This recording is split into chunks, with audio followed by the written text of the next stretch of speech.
So I'm very excited about this episode, Kaylee, because, again, I think this is an underrated episode. But I want to point out that there are a lot of Latinx actresses and actors throughout this episode who use really heavy accents. And Kaylee and I are likely going to try to mimic some of those accents. And I just don't want people to judge us, because we're not doing it mean-heartedly. We're just trying to share the essence of the episode. We should say James Rode Rodriguez, who is a Latinx actor, is playing a white character in this show, and he's doing a very bad Latinx accent in this show on purpose, as we'll find out. Yes, because he's trying to sound like El Poco Loco guy. Is that a chain in California that I'm not familiar with? I think it is, yeah. Okay. El Pollo Loco. Okay. The crazy chicken. But the whole idea of James Rode Rodriguez, throughout Psych, he only went by James Rode. Mm-hmm. He dropped the Rodriguez throughout all of Psych, and it's because when he started acting, there was another somewhat predominant actor out there named James Rodriguez, and he didn't want to get confused with that guy. Valid. I think that's part of the reason David Bowie changed his name. Like, that's a thing that happens all the time, so you can just, like, differentiate yourself. Yeah, and I think that's smart, but I also think that he has come into just joy of his Latinx heritage, and so he has put the Rodriguez back on his name, and I'm proud of him for that. Yeah, and having all three names, it still, like, sets it apart, so that's, For sure. Good, Also, his friends call him Rode. They don't call him James very often, so I didn't do the research enough to tell you if Rode was, like, his middle name or something, but yeah, okay. Yeah, I get that. All right. So we'll do our best. Don't judge us. And we're ready, Kay? Showtime.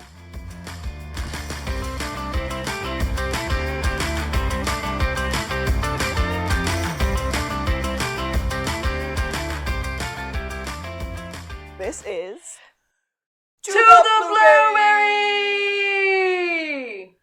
I am Alexis, and I am a real-life Gus. I'm Kaylee, and I am a real-life Sean. And we started the To the Blueberry podcast for no other reason besides we are real-life best friends who wanted a good reason to talk to one another once a week. And this was an awesome outlet, not only for that, but also for our own personal creativity. Yeah, and we love re-watching this show. And, I mean, recapping it is just like a fun extra. Yes. But we're hanging out while we do it, so it's great. I wish everyone could, like, really see what Kaylee and I do, because it's a lot of faces, it's a lot of, like, motions, there's a lot of stuff going on. So it's a good time. This is a good time for us. But today we are recapping Season 2, Episode 13, Lights, Camera, Homicidio. Homicidio? For the record, this show is going to deal a lot with the Spanish soap operas and telenovelas and how big a thing they are, no matter if you're Spanish speaking or not. And this is well before Jane the Virgin, but I'm just like, it's clear that something like Jane the Virgin, which references telenovelas and basically is a telenovela, it was needed, because we're so ready for things like this. Yes. And I'm a fan of telenovelas, and I know that a lot of people do prefer them to soaps, for no other reason besides they're just more dramatic, and that's always awesome. Well, that's why I think a lot of us who watch Bollywood movies and watch K-drama shows, it's melodrama, and it's fun if you appreciate it for what it is. And yes so great. We open in a flashback to 1987, and Henry is absolutely sitting on the couch watching a telenovela, like gripping a pillow to his chest. He's clutching it, and he's got the remote up by his face, and he's just engrossed. Like, he almost looks misty-eyed. He's so into it. Sean walks in, and he's like, "What are you watching?" I wasn't watching. I was half asleep. I was sleeping. Do you sleep with your eyes open? I was half watching. It's just, you can learn a lot from this, Sean. Sit down. Sit and watch. Henry thinks it's educational. And Henry asks Sean to tell him what he can see on the show. And the first thing he said was that Logan is probably cheating on Sky. Because he had mentioned something about getting a vasectomy. 2 years ago. That's it. But then Henry's like, no, look at the actress there. She is looking up into the light, which is helping her cry. And that is a normal trick that perps use in the interrogation room. So after watching this part, I stared at a light, and it did not make me tear up or want to cry. And I was like, how bright are these lights supposed to be to make me tear up? Because I cry pretty easily. That's not going to do it. Baby Sean is like, wait, you're saying that acting is just faking stuff? It's all a lie? Do you think those goofballs on Chips are really cops, Sean? Wow, you really had to go and ruin everything.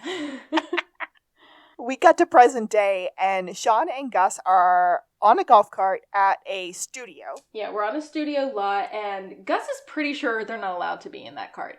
And then he tells Sean that he'd rather be home eating breakfast, and describes Eggs Benedict, but doesn't call it Eggs Benedict. Well, he also skips the Canadian bacon part of Eggs Benedict, so maybe it's not a full Benedict? Okay, that's fair. But Sean decides to pull out the old ring, ring, ring, ring. Judi Dench called. She wants her breakfast back. And Gus is disgusted by this throwback retro joke. Like, it was very hot on SNL. David Spade did it all the time. I love that in this scene, as well as in another scene, they call out the fact that they're doing bits. Like, it's beautiful. The other scene is even better, but this one is just like, this is, of course, like, how meta is this, that in a show full of bits, they're calling out doing bits. I don't remember the other bit call out. It's not so much a bit call out. You'll see. I've definitely got but it's a meta moment? Because I remember meta moments. Okay. So then we get now, if I were a crime scene, where would I be? Oh, there we are. So we pull up to the crime scene. It's on a set. Yes, and we are in Corinne's living room. Gus is pumped because he knows exactly where he is. He starts describing things. It's all Greek to Sean. And Gus tells us that we are on the set of Explosión Gigantesca de Romance. Does that mean the giant explosion of romance? That's what I got from it, but again, okay. I don't speak Spanish. No, I don't either. But it's a telenovela, and Gus tells us it's a craze, Sean. Everybody in Santa Barbara is watching it. So our suspect, who is being grilled by Lassie and Juliet, is the guy who plays Vicente. I guess his name is, Jorge Gamalobo? Gamalobo, yep. Okay. We go through so many names, y'all, because we get people's first names, last names at different times, as well as their character names, and it's all thrown around, so I'm gonna try my best. Yeah. I'm just gonna stick with Jorge for him. Although they often refer to him as Mr. Gamalobo, as well as his character name, but I wrote down Jorge mostly for him. Now, the Corinne and the Contessa I mix up quite often. So, Contessa and Corinne are the same. Corinne. And then yes. Sarina is the character of Corinne's sister. So correct. I don't know that actress's name. I think we only get it like once. But anyway, Mr. Gamalobo, Jorge, is the guy who plays Vicente, who is Gus's favorite. And he honestly, I didn't write all this down. He did all kind of stuff on this show. And I guess he's a playa, and that's why Gus loves him. But the dead guy is, I didn't write down his real name at all. His character is Ernesto. His name is Ronaldo Nunez. Okay. So his character is and Ernesto. I call him Nunez. Yes. Gus blames the fact that he is so into this telenovela on all the doctor's offices that he visits because that's what's playing in the waiting room, I guess. It's on in every doctor's room I visit. I had no choice but to get sucked in. You had a choice. You always have a choice. You still have a choice. Sean does a weird noticey thing here where he zeroes in on the dead guy's underwear. It kind of looks like he's wearing a diaper to me. I thought maybe it was some sort of wrap or bandage when I saw it. We get more just of this because later. Of the placement, but yeah, it's definitely underpants. It's underpants, yeah. So Lassiter's like, you know what, guys? Y'all can leave. You don't need to be here. O'Hara jumped the gun, which is weird because when we were on our way, Sean specifically said Lassie called. Yep. So I guess Lassie just wants to separate himself from the requesting. Lassiter said this case is open and shut, and Sean was like, Juliet, you don't have to make up lies to get us here. All you have to do is call me and say, Sean, I'm here. I've got pudding pops. I'll keep that in mind. But The reason it's so cut and dry is that the murder was caught on film. The stabbing that occurred. So Jorge keeps going, I'm telling you, I didn't do it. And yet somebody switched the knife. So he's saying it was a frame job or it was an accidental stabbing because it was supposed to be prop and I was just doing what the script said. He's like, please, you have to help me, whoever you are. As the boys walk. Gus doesn't care. Gus wants to take this case. He's like, do it for me, Sean. Figure it out. I want this case. And Sean goes, I have a question. Are those delicious looking sandwiches for everyone? Okay, she has like a old-timey wheelbarrow full of sandwiches. I want a wheelbarrow full of sandwiches. As do I, but my question is, why is it a wheelbarrow full of sandwiches for Crafty? So, I didn't see a wheelbarrow. I just saw like a cart, but okay. I don't know. It just caught me weird. I was like, this is a strange, the way they're stacked up and they're all exposed. Something's off here. Well, that was our delicious for the episode. Ah, yes. Gus is very upset that is the only question that Sean asks. But Sean starts watching the monitor of Jorge's stabbing Nunez. He also noticed one thing while the police were on their way out. There was a hair in the evidence bag with the bloody knife. Ah, yes. So, pinning that. The video is showing Jorge stabbing Nunez, and you can see in Jorge's face that he did not know that knife was going to go into Nunez. He doesn't look angry. He looks surprised and frightened about the knife going in. Yeah, Sean's exact words were like, oh, well, there's no tells. There's no like, oh, I'm faking surprise and it took me an extra second, or I'm changing my face from rage to surprise, like, and it's manufactured. None of that at all. No, it was just straight up confusion. And Gus was like, well, what does that mean? And Sean said, we have a case. Gus is so excited that he hits Sean really hard in the arm/shoulder, and Sean is like bending over in pain like, oh, too hard, man! Then come our opening credits. It's Spanish! And this is our third specific opening credits because these are completely in Spanish and I quite enjoy them. What was our first one again? Because I know the Christmas one and I know this one. What was the first one? Because I didn't write that down. Maybe ever. I know we talked about it on the podcast. I guess I'll just have to listen again because I don't remember. I don't know what the episode was. All right. Well, I could be wrong. Hey, if you want to correct me, I would appreciate that. That is to theblueberrypodcast@gmail.com. Super easy to reach us.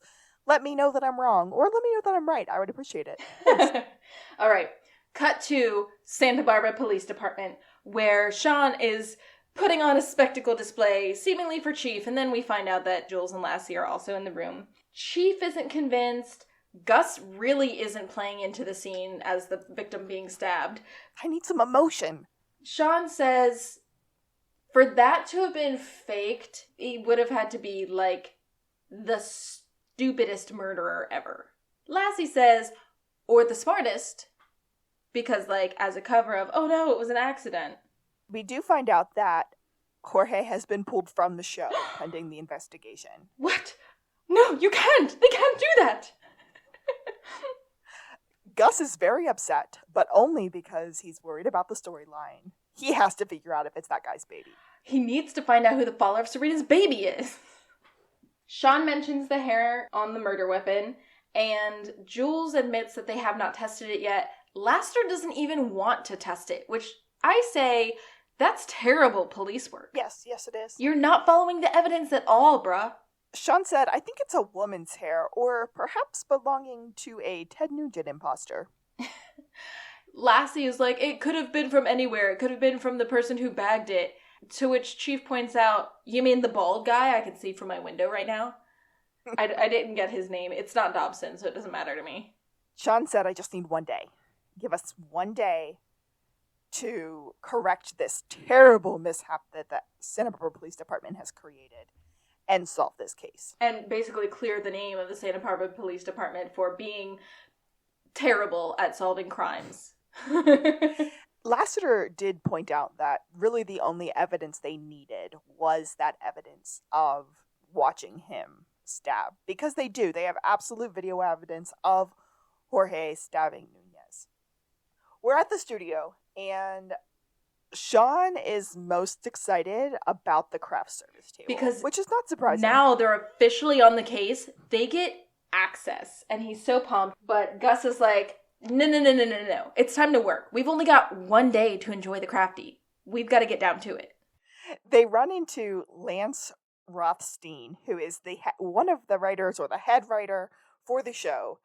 And Sean's kind of confused because this guy isn't even Latino. And he's like, what? He doesn't even speak Spanish. And Gus pointed out that he's a good writer and he used to write on Blossom. Yeah, he's a Hollywood guy. So we get a Blossom reference. But he felt that the medium of Spanish soap operas was closer to, how did he phrase it? To like the nitty gritty of like the human experience or something. And Sean says, clearly he didn't write the episode of Blossom where she adopts a chimp and hits the road in an 18-wheeler. That was BJ and the Bears. Ah.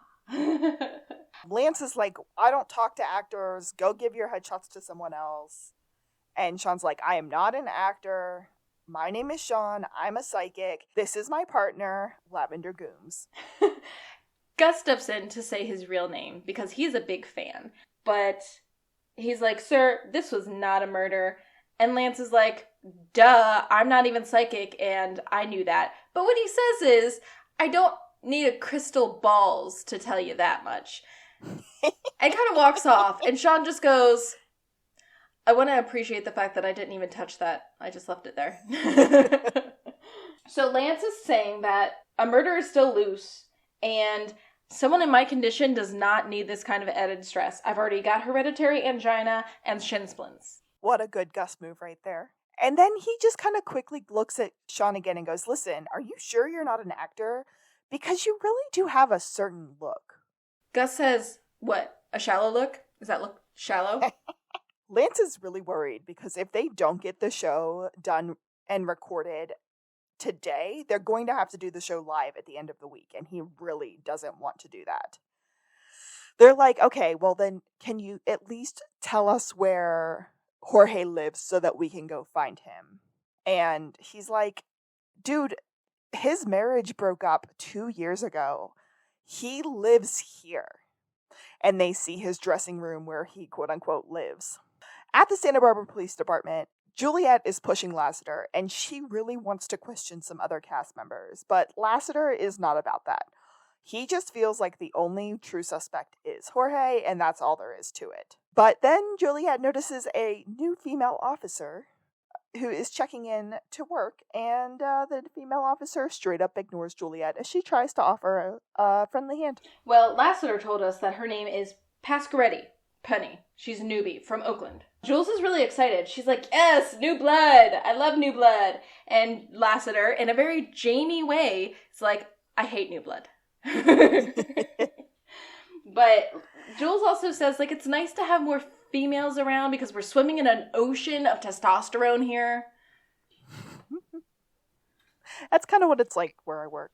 So, I feel that. We are back at Jorge's dressing room. Jorge is packing up his boxes because he's being removed from the show. And I don't know if you saw it, Kay, but right next to his box that he's packing up, there is pineapple hunt. There is a pineapple sitting next to his box. You only see the top of it, but it's clear as day a pineapple. And if you keep staring at it, you'll see all of the leaves coming up from the top of it. Okay, my pineapple is later in the show. I have another pineapple later in the day. Oh my god, I didn't see that one at all. Yeah. Ah, okay. It's hard to catch. I cheated. But it's for sure there. So Gus breaks in, first of all, with a plot question because he needs to know if Serena's baby is Vicente's. But of course, the first thing Sean notices are these meatballs in the trash can. But Kelly, the crafty girl assistant lady, gave them to him. He just loves those meatballs. Sean is like, I could just grab the fork out. Come on, Gus, they're still steaming. We get that Jorge's family is still in Mexico. We see a picture hanging on the wall. Some bad jokes are made. And then Sean notices that there's wall damage. There's a cracked frame and just like a really bad patch on the wall. So he psychs out a little where bit. Someone had tried to fix it. And he was like, I'm sensing there was an altercation in this room. There was a fight. He goes, yes, it was Quintessa. Quintessa is the woman who plays Corinne. She's like, the Latina Susan Lucci. She hates me. She beat me up. Gus is really skeptical. He doesn't think there's any woman who could beat up Jorge specifically. So if we take it in that context, what Gus said can be fine. Because he's just being like a fanboy, I feel like. Yeah. But Sean just looks at Gus and goes, be Arthur. I stand corrected.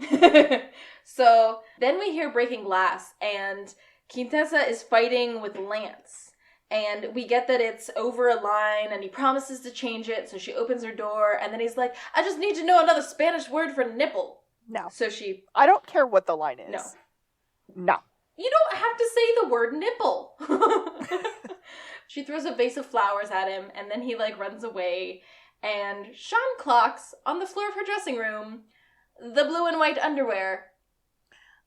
I think they were a flag of some sort. I think they were flag underpants. Yeah, me too. I don't know what flag underpants they were, but yeah, definitely underpants. They match the ones that he saw on Nunez. Yeah, I just wrote on Dead Guy. So they're following Quintessa, and they're asking her questions, and she's like, I already talked to the scurvy-looking guy. The tall, scurvy guy with no rhythm. Lassiter. And Sean's like, well, we're not, the police. And he's like, we just wanted to ask you about your relationship with Nunez. And she goes, what relationship? I mean, I barely knew him. We just worked together. Sean says, yes, but did you spend any time together offset? Or in his dressing room? No, never. She said, well, I mean, I guess he came to my dressing room to rehearse lines or something. Lies. He kind of takes both her hands and puts them to his head. He goes, well, okay, I didn't write down what he said. It was really messed up. I don't know what actually was said, but my notes say quite naked. Oh, yeah, something about pancake batter, and I'm seeing that he was quite naked. And she goes, are you a psychic or some kind of witch? This whole time, Gus is trying to get a hair from Contessa's head because they want one to match against the hair that was on the knife. They don't get the hair, it doesn't work out, and they make a deal that Gus is going to go to props, check it out, see what could have happened, and Sean is going to go and grill Lance, the writer. As Contessa walks away, she says something to Sean in Spanish. I didn't catch the first word. It didn't show it on my captions. But the second word is brujo, which is male witch. Oh, the things you learn. We head to the set of the extreme, gigantic romance explosion. And there is this really bad actor who is acting as the delivery guy. And it's just very eyebrowy. The people that are directing the show are like, what is he doing? We need to put a pin in the fact that he's eyebrowy because it does come back. Sean's like, he shouldn't be doing it like that. It starts here. It's got to be better. It's all in the eyes. And the director goes, well, how would you do the line? And that's where the scene ends. We head over to props with Gus. They are talking about the retractable knife that is used in the scene. And the props guy says that the fake knife is virtually identical to the real knife. Yeah, it's even the same weight, so there's no way Jorge would have, just known it was the fake one. The only difference is that the blade retracts, really. Oh, speaking of retracting blades and not knowing the difference, I'm going to take a total sidebar here and do a little movie recommendation corner. Have you seen the movie Knives Out? Okay, so I can tell that I've been watching too much Psych because there was this one character in the movie that didn't make sense to be in the movie. And so when Drew paused it and was like, who's the murderer? I was like, there's no other reason for her to be in this movie. It's her. It wasn't her. Who did you think was the murderer? Walt, the publisher, his wife. Walt? There was no reason for her to be there. Walt, the publisher. So I didn't, yeah. Oh, the son. The son. Yeah. I don't even remember the wife. Right. There was no purpose for her to be there. I mean, she's the murderer. She's That's just the mother of the small Nazi. Right. But there is a whole retractable blade scene in there and not being able to tell the difference. It's a very good movie. I would highly recommend it to anybody who likes a good mystery, I'm going to call it a cozy. There wasn't a huge love story in it. There wasn't a huge amount of blood. It was a great whodunit. I haven't seen a better whodunit since, like, a true to the book adaptation of, like, an Agatha Christie. But the sequel is coming out November 23rd in theaters, December 23rd on Netflix. And it's called Glass Onion. Green Onions? Glass Onions. It's a Beatles song. Less tasty than Green Onions, but probably a better movie title. While they're at props, the prop guy's like, "Here, go ahead, stab me. It's fun." And so Gus gets to stab the guy, which is just kind of funny. And then he's like, "Hey, can I borrow this to show my partner for the investigation?" Like, totally, that's why I need it. He heads to the set, he talks to Sean, and he points out that the knife that was used to stab Nunez had changed hands 7 times before the actual stabbing occurred. That's a really good point. But then he's like, am I the only one actually doing any work? Because what are you doing, Sean? Why are you just standing around? Sean's like, it's a little hard to explain. I really want to work. I'm trying very hard. Thing is, you're in my eye line. And we see that Sean is now supposed to be doing the scene with the actress who plays Serena. Gus walks away, someone screams action, and we get a blackout. And it's funny. It's very theatrical also, like that, which makes total sense. The music when you see the actress is like, it's the sound of sparkles. At the Santa Barbara Police Department, Lassiter and Juliet are questioning Anita, who is the actress that plays the sister of Corina, who is Contessa. So Serena, who we just saw, is now sitting with the detectives. And their question is, did you ever know Gamma Lobo to be violent? And she said, yes. Yes? And then just starts quoting all this terrible stuff that he's done. He pushed somebody off a bridge 7 years ago. What? Oh, so he was caught. No, he beat the rap. What? And then she's like, but there was a witness, Juan Sandoval. So then we get a Buzz, get in here. Or McNabb, I guess. Yay, Buzz. Buzz looked at her and said, hey, wasn't that from the show? I'm a fan of the show. Jules jumps in, oh yeah, that was the guy that, and then later the next season did this and that, and like facial surgery and murder raps, and they're all like nodding, and everybody's on the same page except for Lassiter. It's hilarious. Lassiter's like, who comes up with this stuff? And Anita says that the writers are really good at coming up with these sorts of storylines. They get referred to as murder geniuses. Which I'll just say, referring to a writer as a murder genius is nothing new. No. Because they are, and that's the whole premise of the show Castle. Which is also a good show. That would also go on our To the Blueberry podcast recommendation list. Yes, and if we keep wanting to do the show after we've done all the movies, we can switch to Castle. Oh yeah, I would be 100% on board with that. Amanda would too. Okay. Oh yes. Sean is now officially the delivery man on the set of giant explosion of romance. And he comes in and starts doing the part and then has this real weird macking scene with Contessa. Oh my gosh. And then something goes wrong with like the dipping during the kissing and she like walks off mad. But basically Lance says that Sean is now his muse. Sean was like, oh yeah, she's sweet like Mariah Carey on a bender. Snap. But Gus says, I thought it lacked a little bit of passion, Sean. I'm getting by with the Spanish I learned from Charro on the Love Boat. Charro. You have to say it like her. Charro. Charro. Sean did up getting a hair from Corina while he was dipping her in their weird macking session. And then Lassiter comes in. And he is very upset that Sean and Gus are there. You are wasting department resources. Leave. And then he gets a set guy involved, and he says, Roger, you need to remove these fools. And Roger's like, oh, well, he also tells Roger to drop the Joe, the coffee he's holding. And he's like, actually, this is for Mr. Spencer. Mr. Spencer? Chad. Yeah, Chad, I guess. So while he was talking to Roger, we do see Roger drop an old script into a recycle bin and carry a coffee. So he's obviously just like a lackey for all the way around the stage. But Kelly from Craft Services comes, and she said,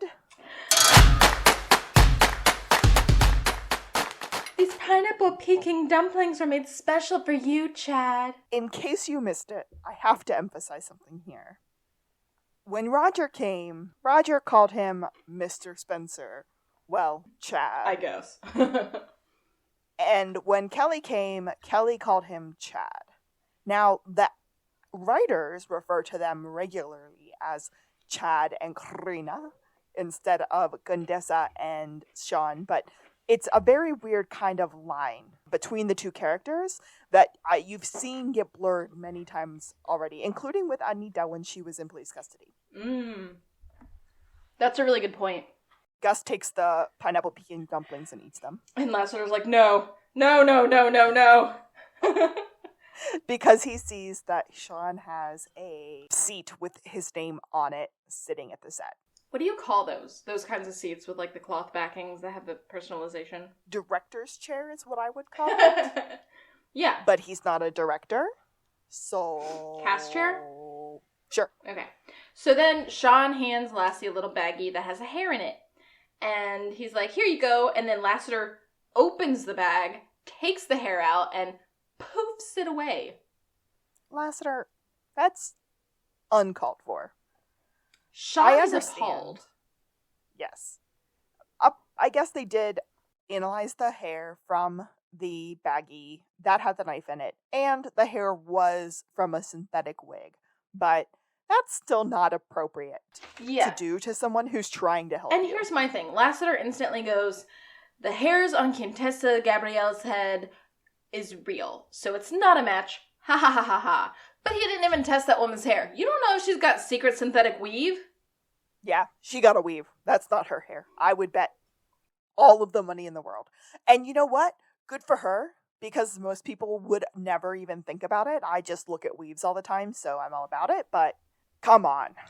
I want one kind of secretly, but I don't think it'll work. So, I don't want a straight one. Right. Like, I want like a longer. I thought about getting extensions too, and I think they call those white girl weave because they don't put them in the same way as like actual weave.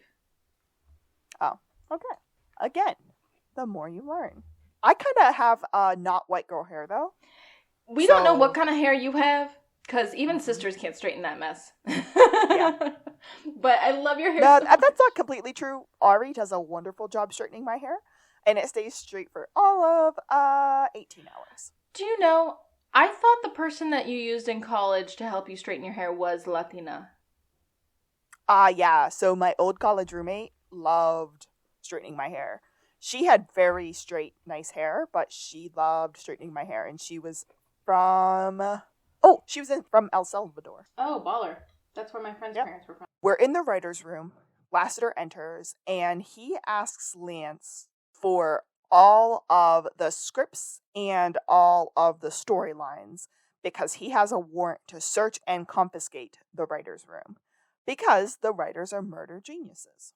Boom. And then we get a scene of Henry settling in on his couch, changing the channel from a sports channel to a soap opera, which is the Explosion Gigante de Romance, which I said kind of French, but that's the language I know. I was like, there was a ha-ha there. Yeah, that's the language I know. Anyway, he sees a Sean scene, and Sean is looking at Serena and doing the eyebrow thing, and Henry's just like, what?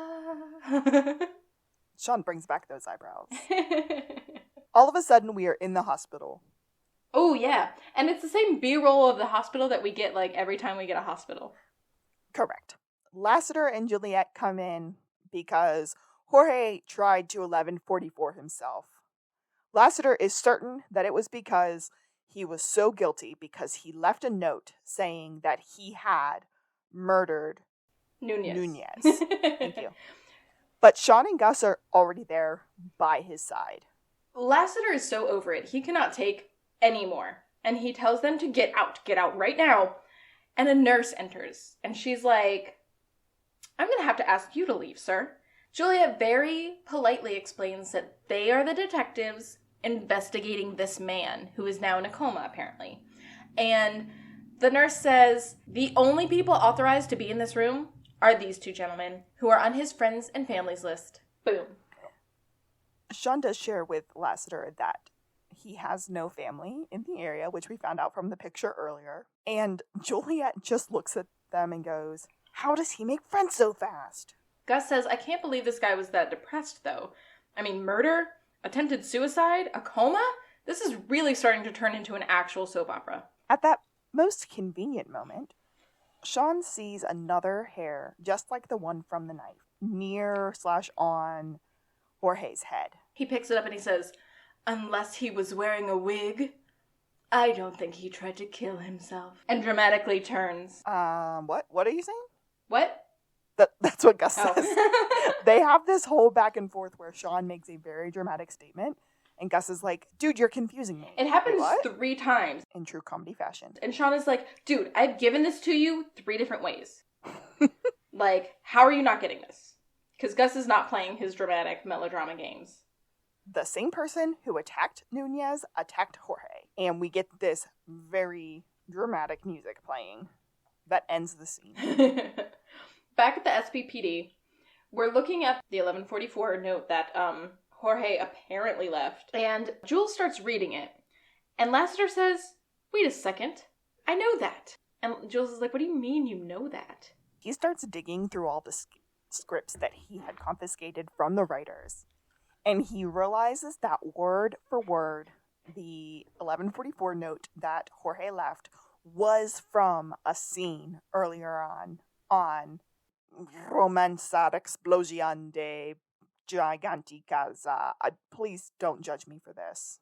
I don't know what it is. I can't say it. So the script was written by Lance, and so they instantly suspect him. Like, but what, did he just get lazy all of a sudden? The next scene is Sean talking to Lance through this jail window, and they're talking on a phone like they were, and Sean was like, I've been in jail before. This is kind of what it feels like. And we find out that it's just a set.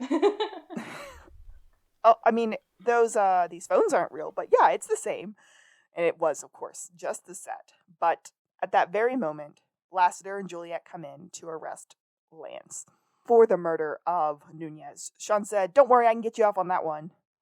And then they talk about the attempted murder of Jorge, and he goes, ooh. Yeah, I'm not sure. I'm not so sure about that one. I don't have that much more for that scene. And then we're back at the SPPD. Yep. And we see Penny, the new officer, and she's starting to get up, and Juliet makes her waiver. She's like, oh, don't get up. I'm not staying. I just wanted to, come and see you and tell you that I've seen you around, and looks like you're kind of closed off.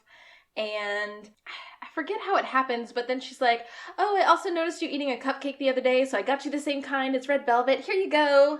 The officer said, Juliet was like, I mean, you're always eating alone. I feel like you're not really adapting. You're a little abrasive.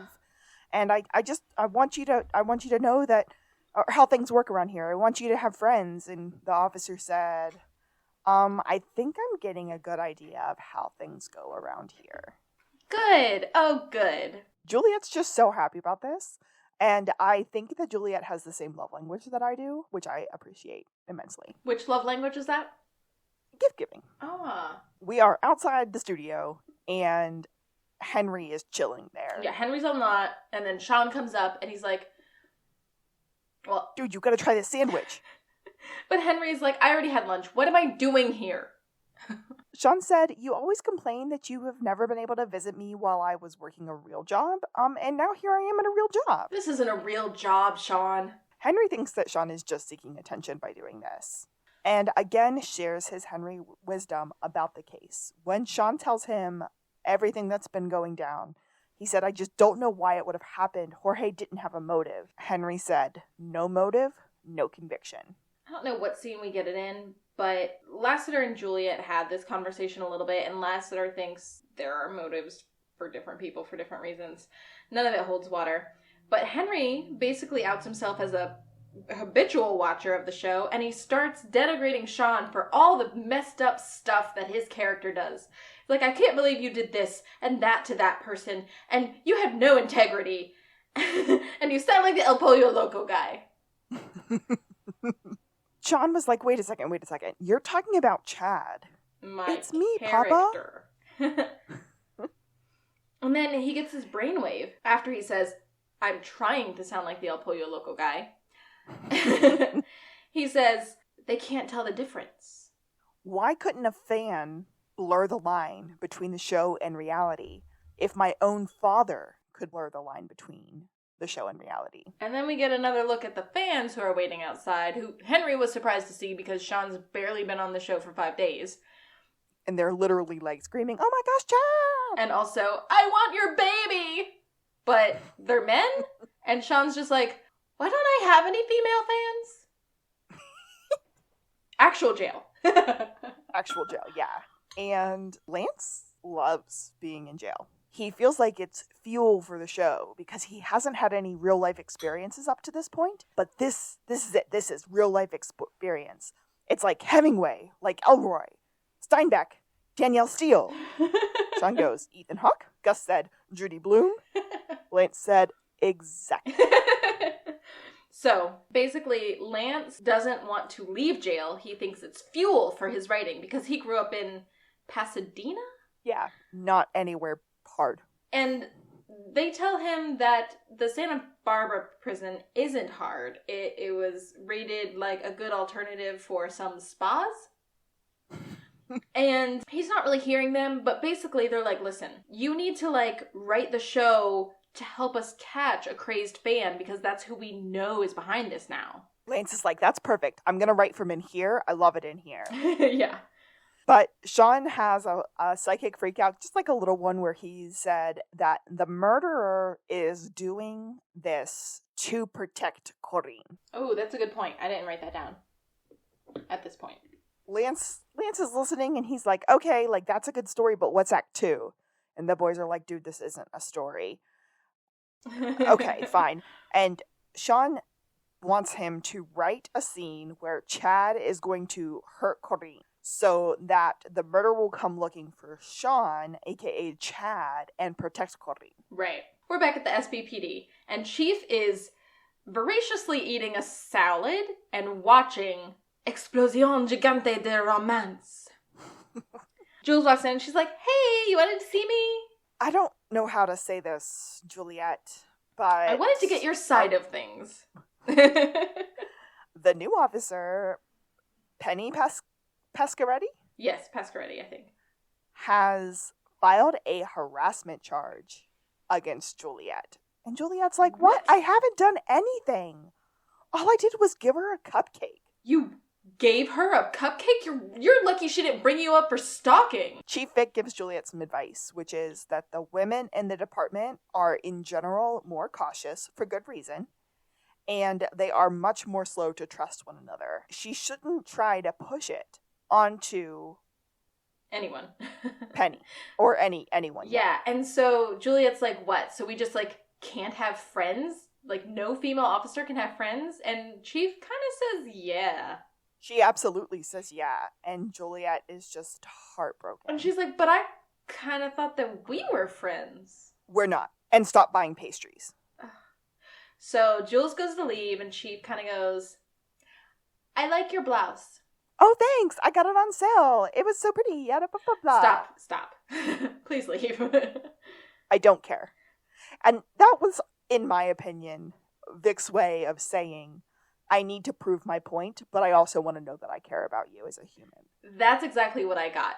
Yeah, I got, okay, maybe we are secretly friends, but you need to know where to draw the line. Stop buying pastries. Again, that's her love language. And then she goes back to lunching and watching. And, okay, for me, I guess it is giving gifts. That's not the way I feel loved. That's the way I show it. But mostly it's food-based. It's like, let me cook for you. Yeah. Mostly it's let me feed you because I don't know what else to do to express love. Our preacher was having a pretty rough day at church a couple weeks ago. And I was like, Justin, do you want me to make you some cookies? And he was like, no, it's okay. I'm good. And when I told like my team this, my small group this, they were like, why did he say no to your cookies? Well, we found out that he's on a low sugar kind of diet right now. And I was like, giving people cookies is my love language. Let me love you. I once was on the phone with an HR lady who sounded like she was having a really rough time. And my first instinct was, someone needs to get this woman a cupcake. Yeah. Sometimes that's all you need. Oh, yeah. Oh, we're back in the jail for a really quick little aside with Lance. And they're behind on the show. So on Friday, they're going to have to record live, which means they need a script now, like tonight. They want Corinne to go after Chad so that somebody sets it up so that the job is finished and Chad, aka Sean, is killed. They're going to work out the details in the meantime and make sure that doesn't happen. So what happened was they said, you really have to play up the murder weapon. It has to be really specific. And Lance thinks it's a stupid story idea, but they need to do it. The show is live. It has started. Sean is like, okay, I'm going to have plenty of time during my change for me to talk to you and make sure that everything is okay while Corinne is doing her monologue. And so we can make sure that I don't get murdered. That's kind of the story. So Sean is to go and take care of it, and Gus is to watch for suspicious activity. Behind the scenes, yeah. Do we also see Jules and Lassiter just sort of being on set at this point, or is that in a minute? I don't have them yet, okay. But I'm not sure. Because I didn't have a ton of notes for this part, because it was all just kind of like the soap opera doing soap opera things. Well, my favorite part about it, Sean refers to Corinne. Chad refers to Corinne as a sweet nectarine wrapped in taffeta. After she asks if she looks fat. So is the answer yes? Beautiful and fat? Well, Contessa leans back and looks at him and goes, improvisation, I like it. And that is the other super meta moment that I was thinking about. Oh, I thought it was all you have a certain look. Are you sure you're not an actor? No, I mean, that probably too. But this moment, like, because, and I know we've talked about it before, so much of the bits and the moments that we have in this show that help make it so great were improv. They were just people ad-libbing and riffing, and it worked out really, really well. And you told me that was one of the reasons why Roday got the job. Yeah, and well, when he did like chemistry reads for everybody, they had him doing that to them so that they could suss out like, who can play this game the way we're going to play this game. Corinne asks Chad to go get the nail gun from the garage because she needs to fix something that's been broken forever. The shelf has been loose. That's it. So Sean leaves the scene. Condessa goes on her monologue, and we exit stage left, right, and Gus is sitting there watching the TV monitor to watch for anything suspicious going on. But Sean was like, dude, you're supposed to be watching the prop table to see who tampers with the nail gun. He's like, it's okay, I'll check it myself, it's not a big deal. And then they're like, then here comes... you have to get out there, she skipped like 3 pages. Roger came back and shared that with him, and I quite enjoyed that. I love that part. So there's no time to check the nail gun, so he has to take it out there, likely knowing that nail gun is going to murder him. Sean starts talking to Condessa in English with a pretty heavy, pretty bad Spanish accent. Instead of even pretending with Spanish anymore. Because he can't, because he only learned what Jaro taught him. And he actually at one point said, do not point that at me. that is very dangerous. And she's like, of course, I know it's dangerous. Like, that's what it is. It's a nail gun. So then she actually shoots towards him, and he dodges, and 3 actual nails go into the wall where he used to be standing.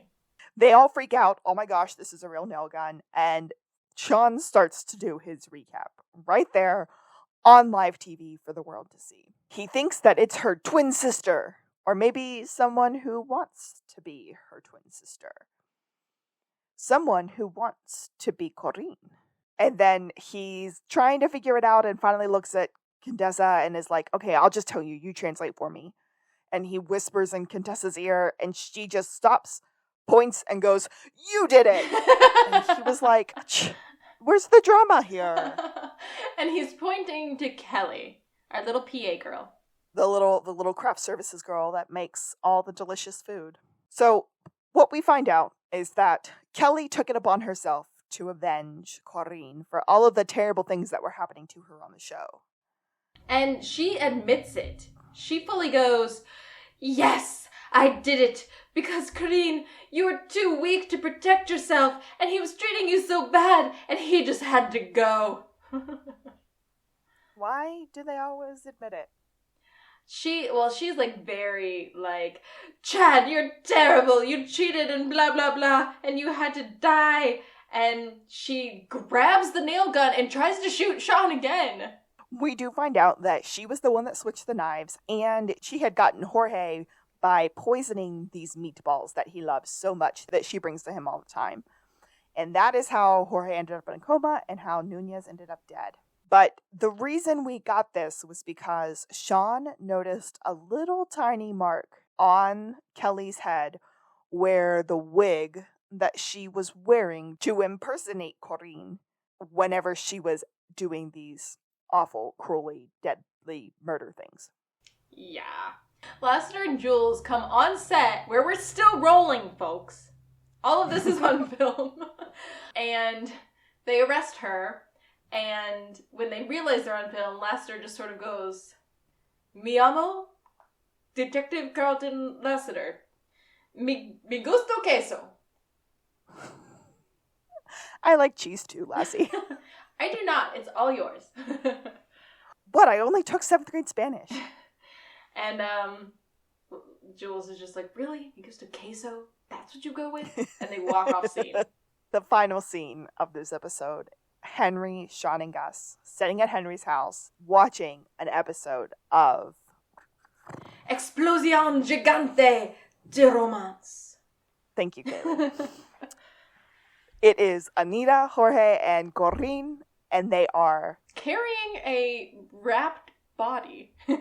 Right. The implication being that it's Chad. It is Chad's body.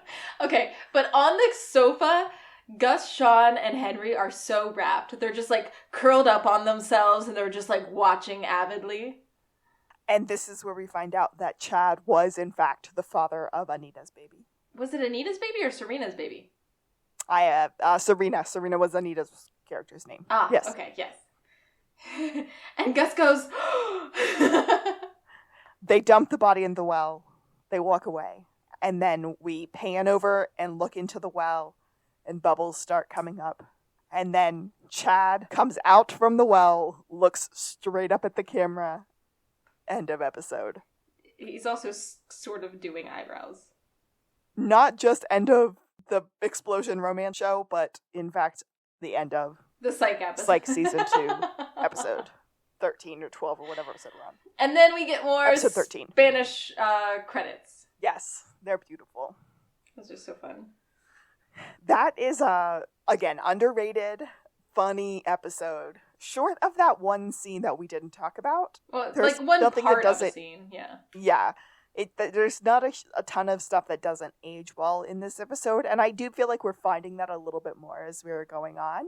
I think it gets a little bit worse and then a little bit better as the season goes on, but in this particular episode, it was just like, it was flowing, it was funny, the accents were bad, but they were also great. These people who are playing Jorge and Contessa are true Latinx actors and actresses who have a very long history of working in like Spanish speaking roles. So although they're maybe not guest stars that you and I, Kaylee, would recognize on a daily basis, they truly are guest stars for this episode. And Lance Rothstein is our other guest of the episode. I don't know the actor's name, but you will know who he is. You will know his face. As soon as you see him. Yeah. Yep. And I feel bad. I didn't Google that much outside for this one. I was just like, telenovelas. Cool. Yes, I get it. It's very, very good. Again, very clever. I think this is a very clever murder. Maybe not as clever as some of the ones we've had in the past, but nonetheless, very good. Yeah. All good. It was very good whodunit because, like, she's killing people or attempting to kill people in a way that makes sense for each one of them. And she's using the script to her advantage. I very much appreciate it. And letting Corinne do the murder herself. Not all of kind them, of but funny. yeah. The last one, that was funny. I guess not Jorge. We got a delicious. We got some buzz. We got a whole lot of just kind of funny moments. So I'm overall very excited about this episode, and I hope everyone that's listening is excited about it too. It was fun. We got Chief, we got Henry. Poor Juliet. I felt bad for her in this one. Speaking of meatballs, I'm Alexis. Usually I hunger for her meatballs the way a jackal salivates for an injured possum, but sadly, I have no appetite for them now. And I'm Kaylee, which means all the gummy bears and poppycock we can jam into our bellies. And this has been